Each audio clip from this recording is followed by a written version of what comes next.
یا مخلوق میں کسی ایک کو ہم اللہ تعالیٰ کا ہمسر بنا دیں، اللہ کے برابر کر دیں.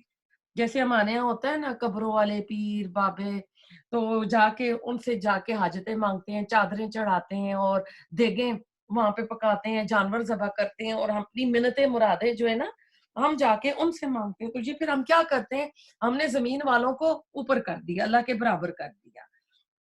ایک ہے اوپر سے نیچے لانا، یعنی اللہ تعالیٰ کا مقام نیچے لے آنا، اور دوسرا یہ کہ جو زمین پہ بندے ہیں ان کو آپ اوپر پہنچا دیں، ٹھیک ہے، اللہ تعالیٰ کے برابر. تسبیح میں اللہ کے ساتھ کوئی ایسا تصور وابستہ نہ ہو جائے جو اس کے شان کے خلاف ہو. آسان مفہوم میں کیا ہوگا، اس کی حقیقت کا اعتراف کرنا کہ اللہ تعالیٰ میں کوئی ضعف نہیں ہے، اللہ تعالیٰ میں کوئی نقص نہیں ہے، اللہ تعالیٰ میں کوئی کوتاہی نہیں، کوئی کوتاہی نہیں ہے، کمی نہیں ہے. اللہ تعالیٰ اعلی عرفہ ہے، اللہ کی ذات میں عیب نہیں ہے، اس کی صفات میں کوئی عیب نہیں ہے. حمد و ثنا بھی ہم کرتے ہیں، حمد کہتے ہیں تعریف کو.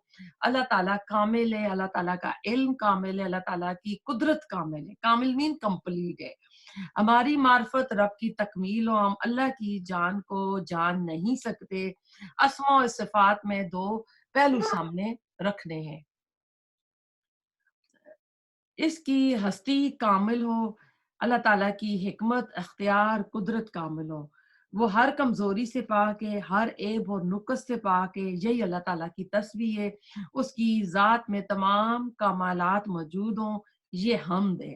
بخاری کی آخری حدیث ہے، کلمتان حبیبتان علی الرحمن ثقیلتان علی المیزان خفیفتان علی اللسان، کہ دو کلمے ایسے ہیں جو رحمان کو بہت محبوب ہیں، جو کہ میزان پر ترازو پر بہت بھاری ہیں اور زبان پر بہت ہلکے ہیں.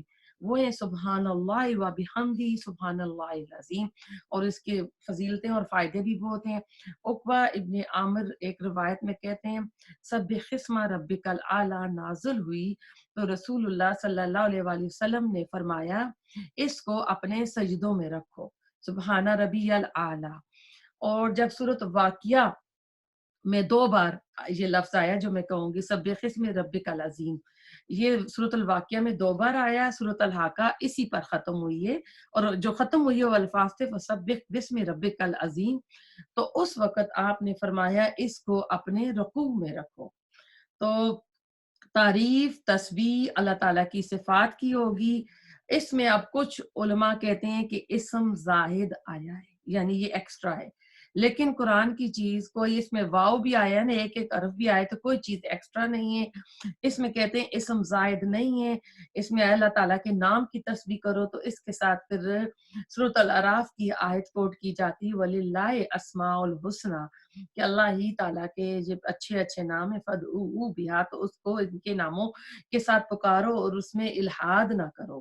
تو اللہ تعالیٰ کے ناموں میں الحاد آیا ہے کہ اسم اور صفات کی جو حقیقت ہے نا، جو اللہ تعالیٰ قدیر اللہ تعالیٰ کی صفت ہے، اللہ تعالیٰ تو اللہ تعالیٰ کی پاکی بیان کریں اس کے ناموں کی، تو ہم اللہ تعالیٰ کی ذات کو تو جان نہیں سکتے ہیں، تو اس لیے ہم اللہ تعالیٰ کے ناموں کو اس طرح بیان کریں. الحاد کیا ہوتا ہے؟ ٹیڑھ ہوتا ہے، کجی پان ہوتی ہے، جو اللہ کی شان کے خلاف ہو. وہ نام خود رکھ لینا جو اللہ نے نہیں بتائے. اس لیے اللہ کے ناموں میں بہت احتیاط کرنی چاہیے. جیسے ہم اپنے بچوں کو لاڈ پیار میں نام دے دیتے ہیں نا، تو ہم اللہ تعالیٰ کے ساتھ اس طرح نہیں کر سکتے کہ ہم اپنی مرضی سے کوئی نام دے سکیں. ہم وہی نام جو ہے پکاریں گے جو اللہ تعالیٰ نے حدیث اور قرآن سے ہم کو مل رہی ہیں. تو ایسی صفات جو لوگوں کے نام بھی ہوں، تو جب ہم لوگوں کے لیے بولیں تو احتیاط کریں، اور جب اللہ کے لیے بولا جائے تو ہم اللہ کی شان کو سامنے رکھ کر وہ نام بولیں. تو اس میں آ جاتی ہے اللہ تعالیٰ کی ذات جو ہے نا، اللہ تعالیٰ کی ذات قدیم ہے. انسان کے لیے جب نام آئے گا کہ بندہ فلاں عالم ہے، فلاں علامہ ہے، تو ہمارے ذہن میں یہ ہوگا کہ بندے کا علم محدود ہے. مخلوق اور اللہ تعالیٰ کا جو علم ہے وہ لامحدود ہے. اللہ کے علیم کا علم ہونے کا اگر ہم یہ کہہ دیں نا کہ فلانا اس کو تو جی پورا علم آ گیا، تو پھر ہم اللہ تعالیٰ کے علیم ہونے کا جو ایک مقام ہے نا، ہم اس کو نیچے لے آتے ہیں. تو پھر دوسری یہ چیز اس میں آپ رکھیں، ایک تو یہ کہ اللہ تعالیٰ کا علم جو ہے ذاتی ہے. پھر ایسا ہے کہ کسی کا علم ذاتی نہیں ہے انسانوں میں سے.